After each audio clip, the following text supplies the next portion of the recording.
లక్ష్యాన్ని నిర్దేశించుకొని చదువులు కొనసాగించాలని వైఎస్ఆర్ కడప జిల్లా వేంపల్లి తహసీల్దార్ శంకర్ రెడ్డి అన్నారు. వేంపల్లి అక్షర బాలికల జూనియర్ కళాశాల నుండి జరిగిన ఫ్రెషర్స్ డే వేడుకలలో ఆయన ముఖ్య అతిథిగా పాల్గొన్నారు.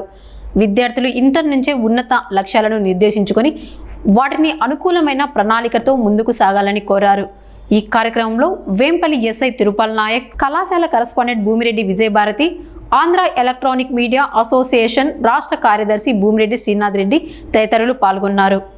ఫస్ట్ ఇయర్ అంటే చాలా మంది విద్యార్థులు స్కూల్ లైఫ్ ఉంటుంది, ఇప్పుడు కాలేజీ లైఫ్ ఉంటుంది. స్కూల్కి కాలేజీకి చాలా డిఫరెన్స్ అనేది ఉంటుంది.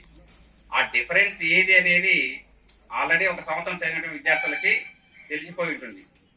సో అక్కడ వచ్చేటువంటి సిచ్యువేషన్స్ ఎలా ఉంటాయి, ఎలా ఫేస్ చేయాలి, సో అక్కడ వాతావరణాన్ని అంతా కూడా మనం ఏ విధంగా అర్థం చేసుకోవాలి, టీచర్లు చెప్పినటువంటి విషయాలు ఏ విధంగా మనం అవగాహన చేసుకోవాలనే విషయాన్ని మీద పూర్తిగా ఒకరికి ఒకరు పరిచయంతో పాటు వాతావరణాన్ని అంతటినీ కూడా పరిచయం చేయాలి.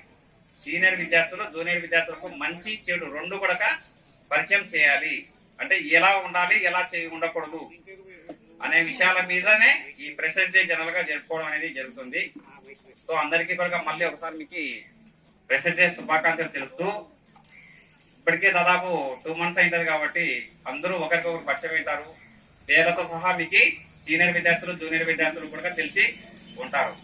బహుశా ఎంపీసీ సంబంధించిన సీనియర్ జూనియర్, బైపీసీ సంబంధించిన సీనియర్ జూనియర్, అలాగే సిఈ సంబంధించిన జూనియర్ సీనియర్ మాక్సిమం అందరికీ ఐడెంటిటీ అనేది ఉంటుంది. కానీ ఈ సందర్భంగా మీకు చెప్పేది ఏంటంటే, ఇక్కడ అందరూ కూడా అమ్మాయిలే ఉన్నారు, జాగ్రత్తగా వినండి. మీరు ఇక్కడ చదువుకోవడానికి ప్రధాన కారణం ఎవరు? తల్లిదండ్రులు. జాగ్రత్తగా వినండి. ఇక్కడ మీరు అక్షర కళాశాలలో అక్షర జూనియర్ కళాశాల చదువుకుంటున్నారంటే దీనికి ప్రధాన కారణం ఎవరు? మీకు ఇచ్చినటువంటి తల్లిదండ్రులు. సో ఆ తల్లిదండ్రులను మీరు రెస్పెక్ట్ అనేది ఫస్ట్ ఇవ్వండి. మీరు తల్లిదండ్రులకు ఇచ్చేటువంటి రెస్పెక్ట్ ఏంటంటే నమస్కారం పెట్టడం కాదు, వాళ్ళు చెప్పినటువంటి ప్రతి మాటను మీరు తూచా తప్పకుండా పాటించాలి. సో పేరెంట్స్ చెప్పినటువంటి ప్రతి మాట, ఏ పేరెంట్ కూడా తన పిల్లలకు సంబంధించి చెడు డైరెక్షన్స్ అంటే డైరెక్షన్స్ అనేవి ఏవి కూడా వాళ్ళు పిల్లలు నష్టపోయే విధంగా ఎక్కడా కూడా ఇవ్వరు. ప్రతి పేరెంట్ తన పిల్లలు మంచి స్థానంలో ఉండాలి, తనకంటే పై స్థాయిలో ఉండాలి, 10 మందికి మార్గదర్శక డైరెక్షన్స్ ఇచ్చే విధంగా ఉండాలని కోరుకుంటారు. కాబట్టి తల్లిదండ్రులు ఏది చెప్పినా కూడా మంచికే అనుకొని మీరు ఫస్ట్ పేరెంట్స్ మాట ఎక్కడా కూడా మితిమీరద్దు. ఎందుకంటే మీరు అమ్మాయిలనే భేదం లేకుండా మిమ్మల్ని ఇంతగా చదివిస్తున్నారంటే తల్లిదండ్రులకి హ్యాట్సాప్ చెప్పాలి. ఆ రెస్పెక్ట్ అనేది మీరు తల్లిదండ్రులకి ఇవ్వాలి. తల్లిదండ్రుల మాట ఇప్పుడు మీకు ఒక హీరో మీకు అభిమానిస్తున్నారు. ఒక హీరో అంటే మీకు అభిమాన హీరో ఉండొచ్చు, హీరోయిన్లు ఉండొచ్చు. వాళ్ళు ఏం మీకు ఫీజు కట్టరు, భోజనాలు పెట్టరు, డ్రెస్ కొనిరు. మీకు కొనిచ్చేదంతా కూడా మీకు సంబంధించినటువంటి పేరెంట్సే. కాబట్టి పేరెంట్స్ ఏం చెప్పినా కూడా ఖచ్చితంగా తప్పకుండా వినండి అనేది నా ఒక సజెషన్. ఇంకొకటి, ఇప్పుడు మీరంతా కూడా టీనేజ్లోనే ఉన్నారు. టీనేజ్ అంటే మంచి ఏదో తెలియదు, చెడు ఏదో కూడా తెలియదు. అంటే అట్రాక్షన్ అనే ఒక అట్రాక్షన్ అని ఉంటుంది. ఏది అట్రాక్షన్ అంటే కలర్ఫుల్గా ఉంటుందో అదే మంచి అనుకుంటారు, కలర్ఫుల్గా లేకపోతే అది చెడు అనుకుంటారు. ఇక్కడ మీరు చాలా జాగ్రత్తగా ఉండాలి. అంటే టీనేజ్ వయసులో మీరు ఎంత జాగ్రత్తగా ఉంటే మీ లైఫ్ అనేది అంతా సక్సెస్ అయ్యేదానికి అవకాశం అనేది ఉంటుంది.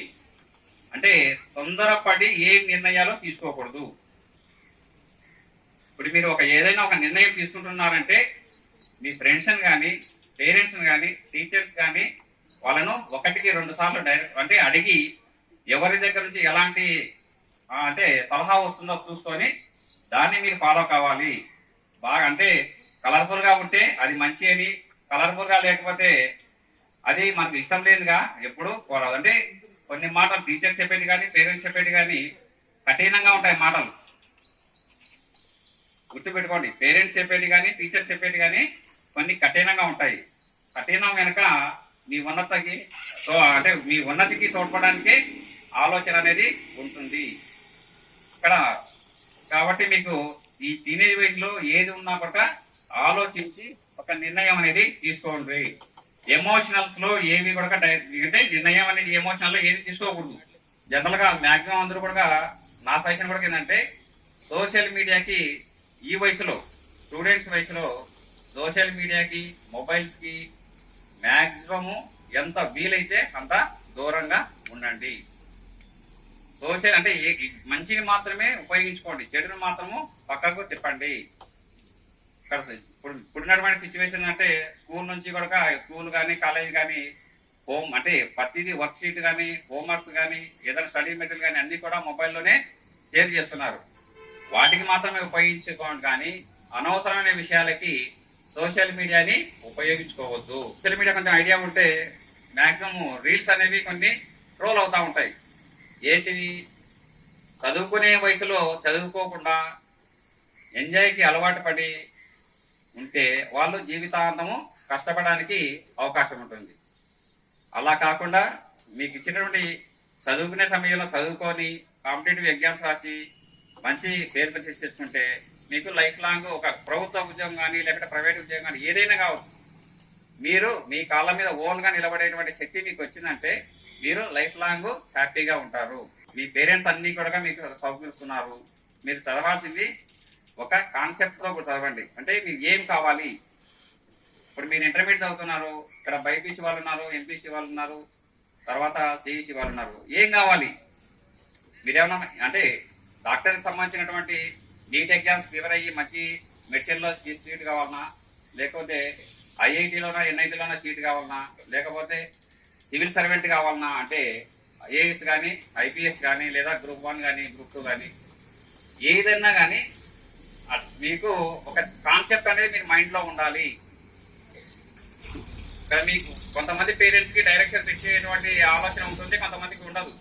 ఎందుకంటే పాపం వాళ్ళకే తెలియదు. ఎందుకంటే ఇక్కడ మన వేంపల్లి మండలం అంటే మాక్సిమం రూరల్ ఏరియా ఉంటుంది. పల్లెల నుంచి వచ్చిన వాళ్ళు ఉంటారు. ఆ పేరెంట్స్కి పంటలు పండించడం తప్ప అంటే ఏ చదువు బాగుంటుంది ఏ చదువు బాగుంటుంది అని కూడా తెలియదు. కాబట్టి మీరేం చేయాలి? మీకున్నటువంటి టీచర్స్ ద్వారా లేకుంటే ఇంకా ఎవరన్నా ఎల్డర్స్ ద్వారా ఒక అంటే మీ మైండ్లో నేను పలాని కావాలి, సివిల్ సర్వెంట్ కావాలన్నా, డాక్టర్ కావాలన్నా, లేకపోతే ఇంజనీరింగ్ కావాలన్నా, ఏదైనా కావచ్చు, దానికి బీజం అనేది మీరు ఇప్పటి నుంచే వేయాలి. ఈ టైం అంతా కూడా జస్ట్ ఎగ్జామ్స్ కోసమే మీరు ప్రిపేర్ చేసుకుంటూ కాకుండా మీరు ఏదైతే గోల్ ఉందో దానికి ఒక 20% కేటాయించండి. ఇంటర్మీడియట్ చదివి డిగ్రీ చదివితే కాదు, వాటికి ఇంపార్టెంట్ ఇస్తూ మీరు ఏవైతే మీ మనసులో ఒక గోల్ అనేది ఉంటుందో దానికి కష్టపడండి. దానికి బెస్ట్ ఎగ్జాంపుల్ అయితే నాకు తెలిసినటువంటి ఇద్దరు స్టూడెంట్స్ వచ్చేసి డిగ్రీ ఫైనల్ ఇయర్ అయిపోతానే గ్రూప్ 2 పోస్ట్ తీసుకున్నారు. చాలా మంది హైదరాబాద్కి విజయవాడకి కోచింగ్ పోయి 2 ఏళ్ళు 3 ఏళ్ళు 4 ఏళ్ళు కష్టపడి కాకుండా వాళ్ళు డిగ్రీ ఫైనల్ ఇయర్ అయిపోయింది, నెక్స్ట్ ఇయర్ నోటిఫికేషన్ వచ్చింది, పోస్ట్ కొట్టారు. దానికి కారణం ఏంటి అని అంటే వాళ్ళు ఇంటర్మీడియట్ డిగ్రీ నుంచి కూడా డిగ్రీతో పాటు ఏదైతే అనుకున్నటువంటి గ్రూప్ 2కి ఇంపార్టెంట్ ఇస్తూ సక్సెస్ అయ్యారు.